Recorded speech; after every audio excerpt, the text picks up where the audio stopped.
Hola, ¿qué tal amigos? Estamos aquí con Diego Caso. En unos momentos nos va a acompañar el profesor Pablo Saldaña. Ambos son de la Agencia Universitaria de Noticias. Ahorita él es el corrector de originales.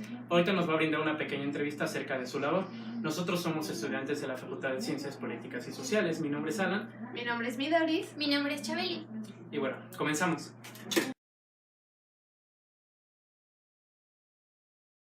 Dime, ¿cuáles son las labores que desempeñas tú como corrector? Como corrector me encargo de corregir los textos que nos llegan, las fallas que busco, bueno, sí que trato de detectar, son faltas de ortografía, faltas de acentos, dedazos, que cuando escribimos a veces los textos y los queremos enviar rápido, pues se nos van algunas palabras. También que los párrafos sean coherentes, que se entienda lo que la persona, lo que el reportero o el colaborador escribió, porque uno como corrector se tiene que poner en el lugar del lector, ¿no? De la persona que está leyendo nuestro blog, y tratar de que la lectura sea lo más ágil posible. Entonces, si el párrafo no se entiende, pues eso dificulta la lectura del texto. ¿Hay algún día o días en los que te lleguen más textos por corregir? No sé, un viernes, un miércoles.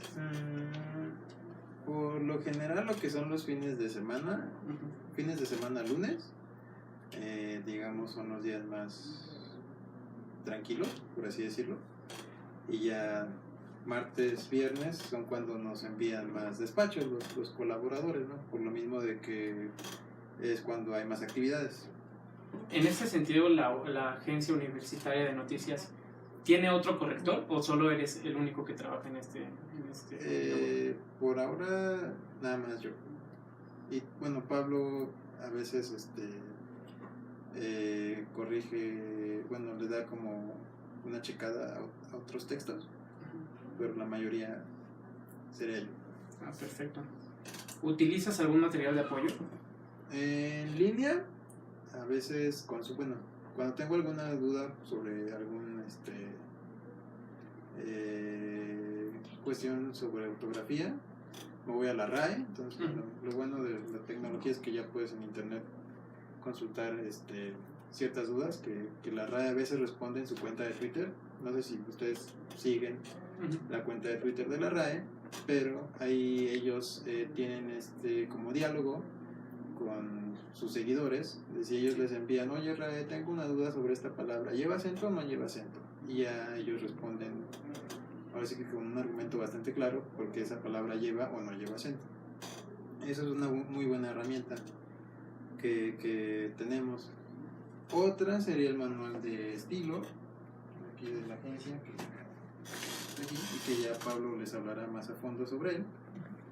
Y serían como las dos herramientas más, bueno, que utilizo más para la corrección de estilo.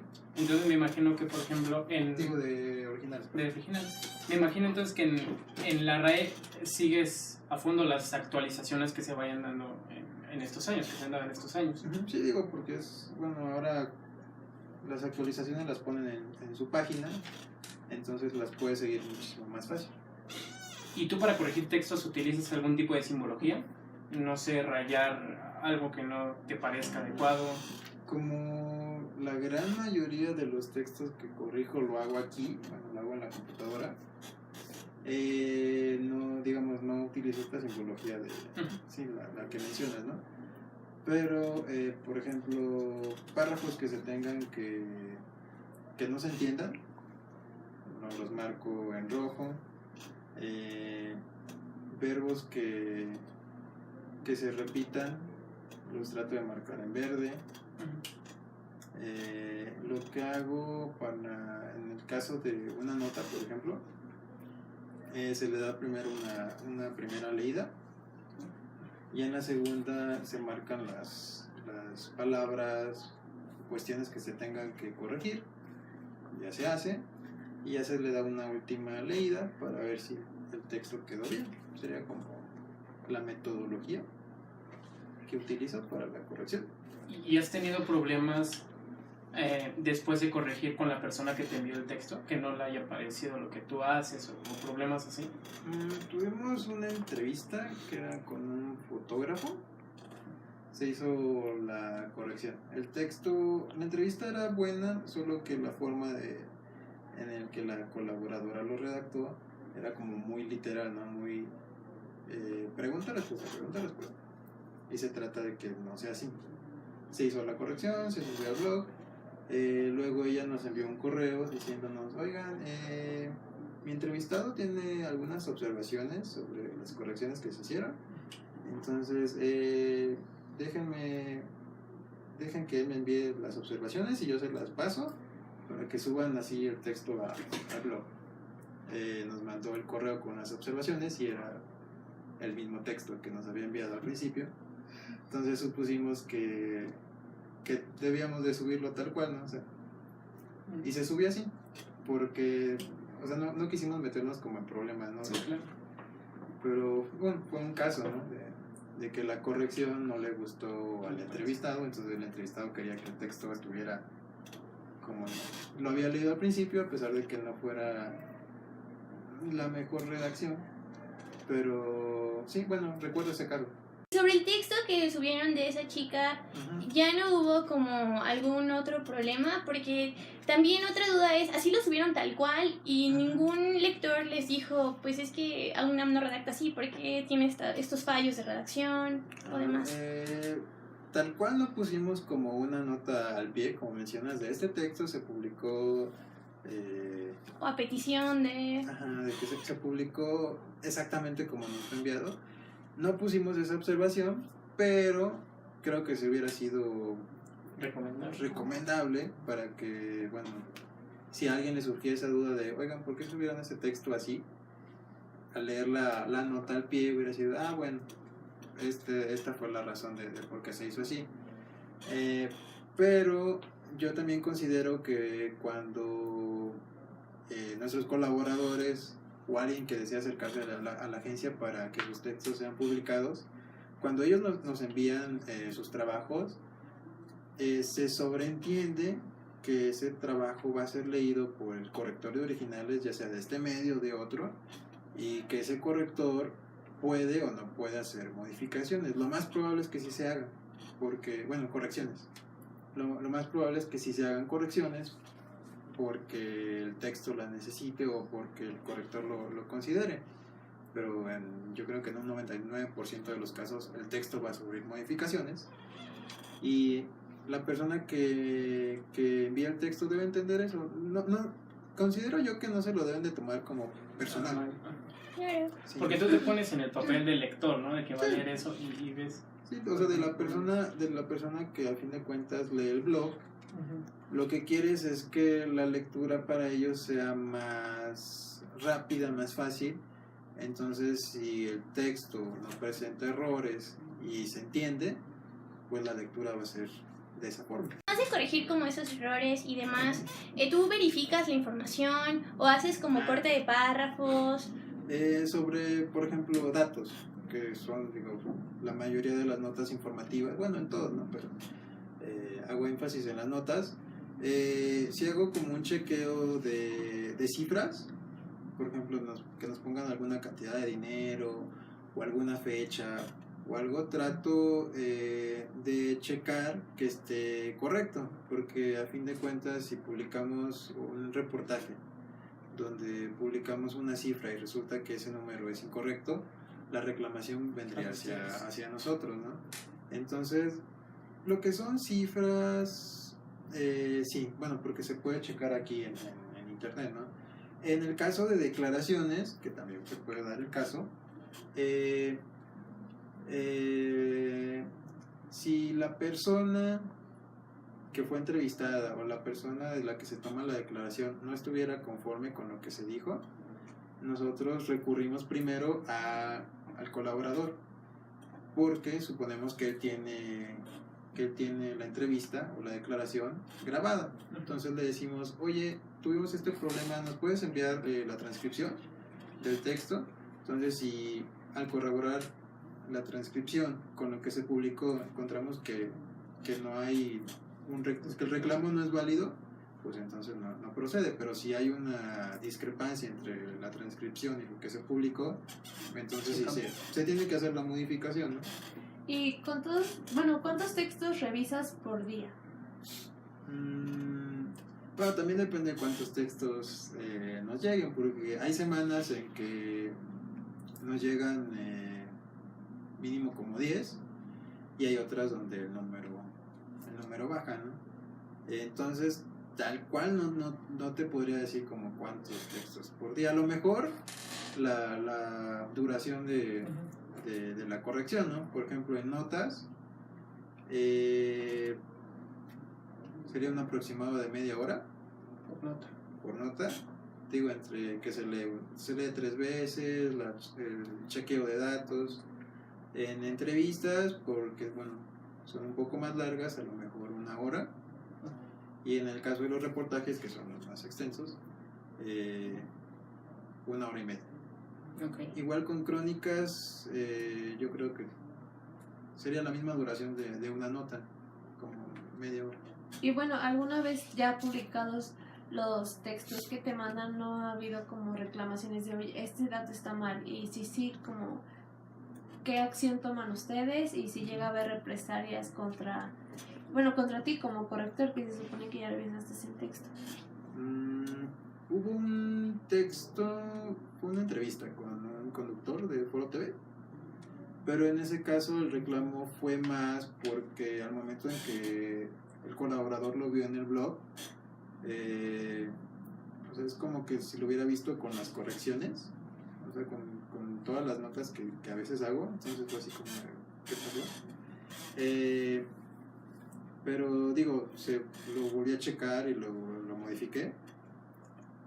Como represalias, no. O sea, no. Digo, sí se hace la observación, ¿no? Oye, ¿de qué pasó, no? ¿Por qué se te fue? ¿Por qué esta vez se te fue este texto así, con todas las modificaciones que pusiste, se te fue así?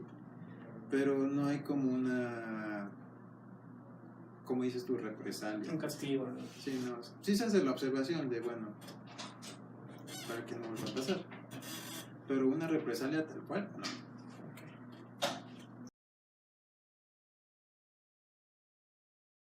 Bueno, ahora nos encontramos con Pablo Saldaña, quien hizo su tesis sobre esta agencia, y en este texto podemos encontrar desde los principios, los objetivos, tanto los criterios que se utilizan para corregir, bueno, la información y demás. Bueno, Pablo, veo que en tus manos tienes el manual de organización y de estilo de código de ética. Así es. ¿Nos puedes hablar de qué año es y qué hay en su interior? Mira, este manual se hizo desde que se fundó la agencia.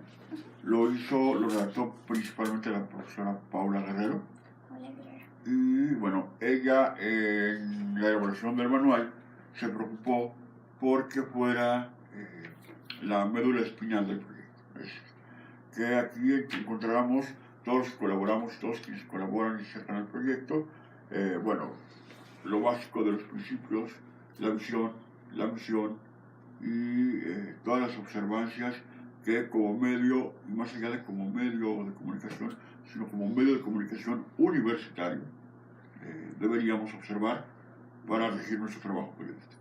Ok, y en ese texto encontramos las normas que se emplean para redactar los textos.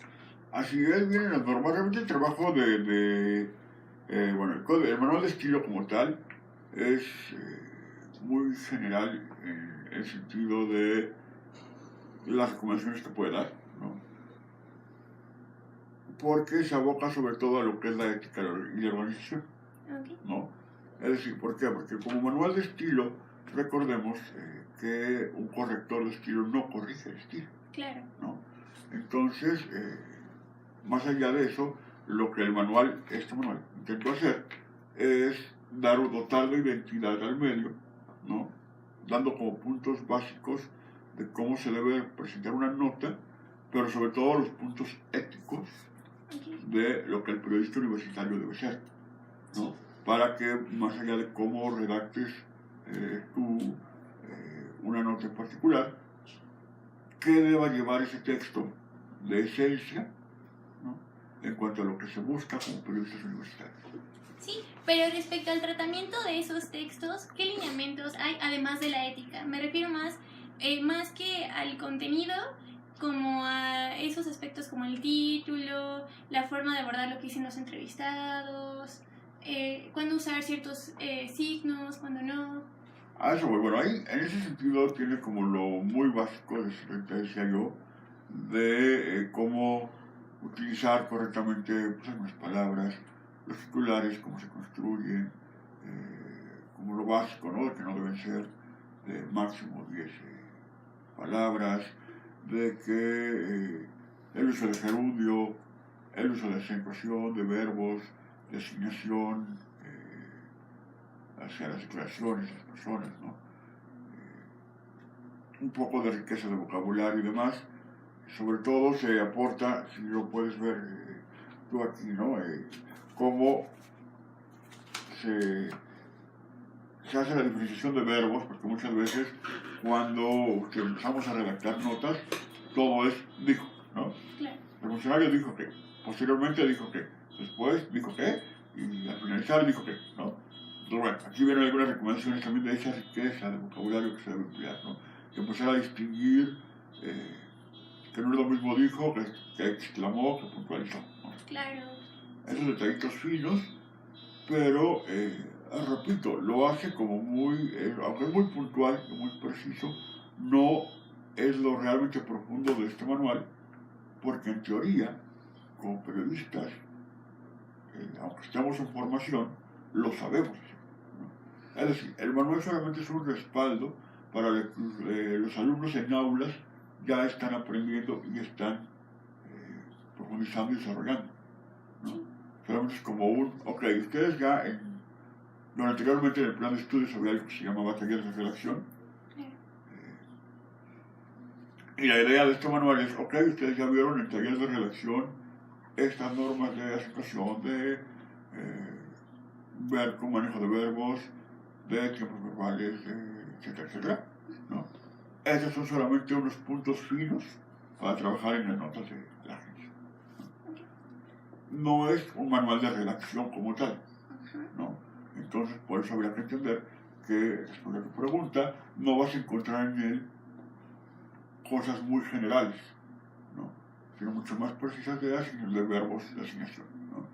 De manejo de tiempos verbales, de corrección discursiva, ¿no? Y son las cosas que podrás encontrar. O sea, se podría decir que da como recomendaciones que ya están dadas por hecho que se saben, pero si llegasen a escaparse, aquí hay como para un apoyo al corrector que diga, no, pues esto se repite mucho, pues aquí me baso aquí y ya lo puedo resolver. Exactamente. Y además de ello, no tienen como está este manual, pero la autora no retomó como algún otro manual de estilo, que he dicho, bueno, leo esto y esto pues podría servirnos también aquí en la agencia. Mira, me echa Paula para hacer este trabajo, y te lo digo porque, bueno, yo no viví la elaboración del trabajo a su lado, pero platicando con ella sobre cómo se hizo, pues tomó N manuales de estilo, ¿no? Es decir, hizo revisión de El País, de Proceso, de Universal, de la BBC, de Washington Post, hizo revisión de manuales de estilo, precisamente para que este fuera un trabajo muy sintético, muy abocado sobre todo aquí a los estudiantes, entendido también de que, por ejemplo, el manual de estilo del tiempo, por suponer un ejemplo, ¿no? De Ecuador, es una cosa más o menos así de buenísima, ¿no? Porque es un manual de redacción con especificaciones a periodistas, ¿no? Pero en realidad lo que la profesora Paula intentó hacer aquí es hacer algo muy condensado, muy fácil de abrir, de leer, de entender que lo lees en un día, ¿no? Sí. Y de que quedara como muy sintético el asunto, ¿no? Pero sí hizo toda esa revisión de manuales de estilo de medios tanto nacionales como internacionales, porque además, ojo, a nivel nacional, en el año 2000 al menos, muchos medios nacionales no tenían manuales de estilo. Sí, es algo prácticamente nuevo que se ha ido metiendo más y más a los medios. Efectivamente. Entonces, realmente había que entender que fue una labor titánica por parte de la profesora Paula Guerrero, en primero hacer esta revisión de la que ahora llamamos el estado del arte, ¿no? Que es, ¿qué hay? Y después, todo lo que encontró ella, haciendo revisión incluso de manuales de estilo en otros idiomas, sintetizaron esto. Sí. Y bueno, para quienes quieran conseguir el manual y tenerlo dentro de su biblioteca, ¿dónde lo pueden encontrar? Aquí en la oficina contamos ya con pocos ejemplares, porque hay que entender que este tiraje se hizo desde el año 2000, entonces pues hay ya pocos ejemplares, y estamos lamentablemente, el equipo donde se diseñó y se elaboró y se maquetó este manual se perdió. Entonces vamos a digitalizar todo esto para poderlo tener en línea y que la gente pueda consultar, ¿no? Sobre todo porque, como ustedes, bueno, estamos actualmente en esta entrevista en la sala de redacción, ¿no? Cuando se funda la agencia, y más o menos por ahí hasta el año 2010, 11, aquí estaba la gente trabajando, venían los reporteros a trabajar, a redactar sus notas, aquí se les revisaban. Posteriormente, como 2012 en adelante, se fue reduciendo la población presencial. ¿Por qué? Porque ya casi todos tienen computadora, porque ya la mayoría trae un celular inteligente con cámara, ¿no? Porque nosotros aquí facilitábamos grabadoras, cámaras, todo, ¿no? Para que los reporteros pudieran desarrollar su trabajo. Cuando ya la tecnología se empieza a socializar, ¿no? Pues ya la gente no necesita una computadora porque ya trae una tablet, o trae una laptop, trae donde trabajar, ¿no? Porque la misma facultad amplía sus opciones. Antes había solamente un laboratorio de cómputo. Sí. Ahorita creo que hay como 6, ¿no? Sí, Sí, hay 3. Entonces, también es otra. Por eso ya verán que viene muy poca gente de la oficina, porque ya hay mayores posibilidades en ese sentido. Y a la par, ahí surge la idea de que estaremos digitalizando próximamente este material para que los reporteros que ya no vienen lo puedan tener en formato ebook, accesible en redes sociales, en internet. Sí, claro, y eso también nos podría facilitar a los que nos estamos formando en esta carrera. Así es, esa es la idea también, que no solamente sea para los colaboradores, sino para cualquier persona que quiera conocer un poco más tanto del medio como de las normas y formas de organizar y de estipular y de ética y de redacción de un medio de comunicación.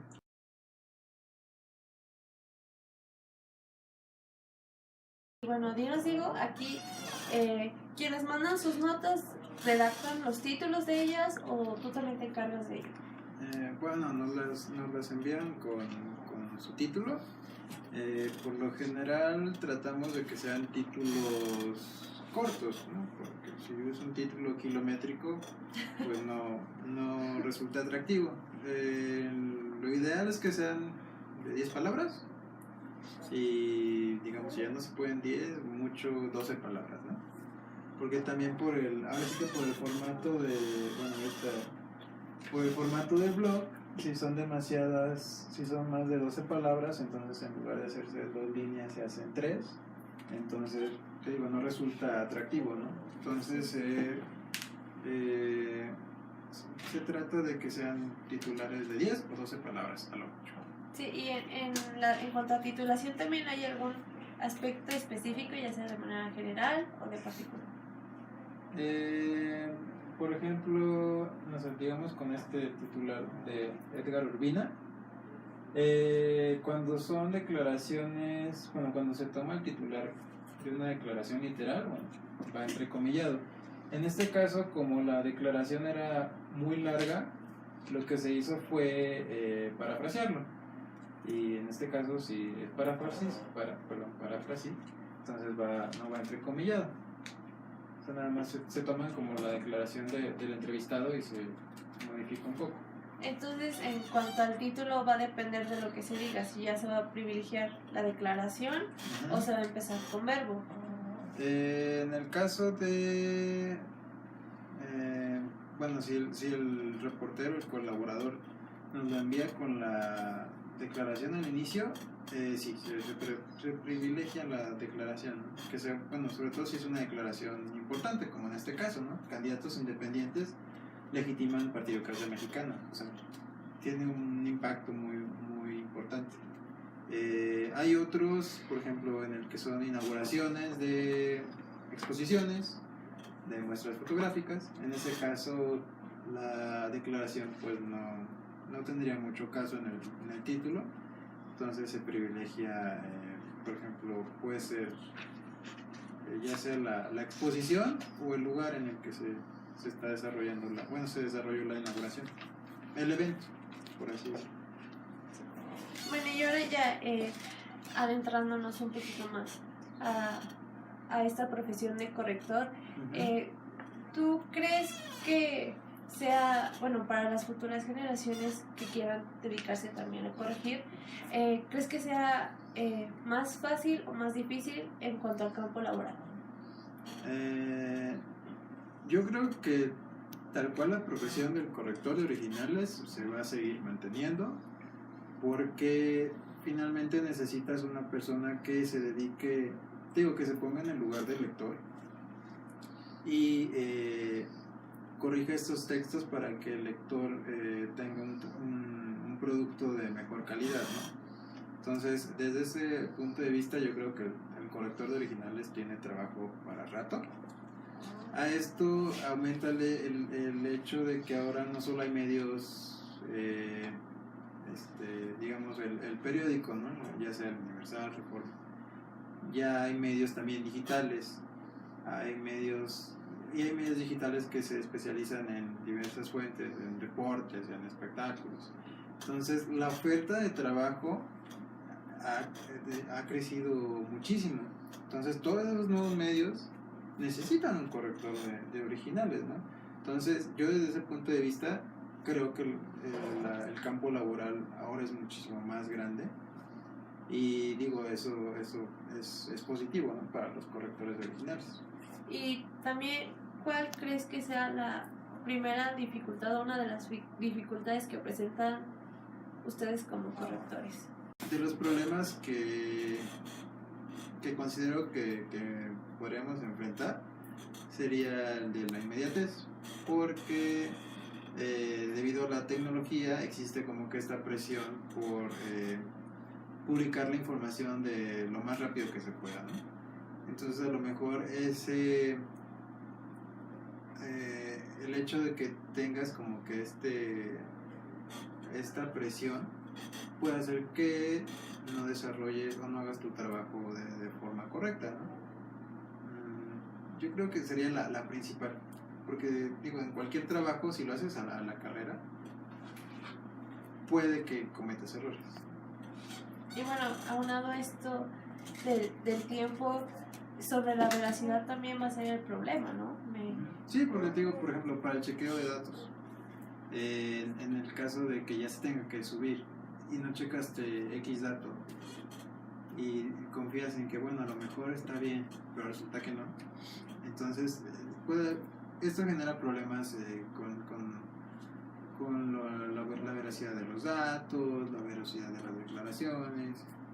Entonces, digo, la tecnología tiene muy buenas cosas que también nos ayuda a nosotros en la corrección de originales, como digo, los diccionarios en línea, el hecho de que te das cuenta que es algo que tú tienes, a lo mejor no nada más tú la tienen muchísimas más personas, pero también está el problema de hacer todo contra el reloj. Bueno, pues muchas gracias por la entrevista, gracias Diego, gracias profesor. ¿En dónde los podemos encontrar? ¿Tienen redes sociales? ¿Tienen la agencia? ¿Dónde los podemos encontrar? Bueno, al correo, si nos quieren enviar textos que ustedes quieran publicar con nosotros, el correo es aunam21@yahoo.com.mx y también está el blog. Entonces el blog y además, para mayor facilidad de las redes sociales, Facebook, Twitter, Aunam Noticias, es como nos encuentran. De todas maneras, de todas maneras, esa información se las vamos a dejar en la caja de descripción para que ustedes vayan y también accedan. Y si tienen trabajos, mándenlos, aprovechen esta gran oportunidad que nos presenta la universidad y así vamos a ir ejerciendo nuestra labor periodística. Sí, y también aprovechar este espacio que nos brinda experiencia y que también nos permite comenzar a crear una carpeta de todos nuestros trabajos. Muchas gracias. Gracias. Bye.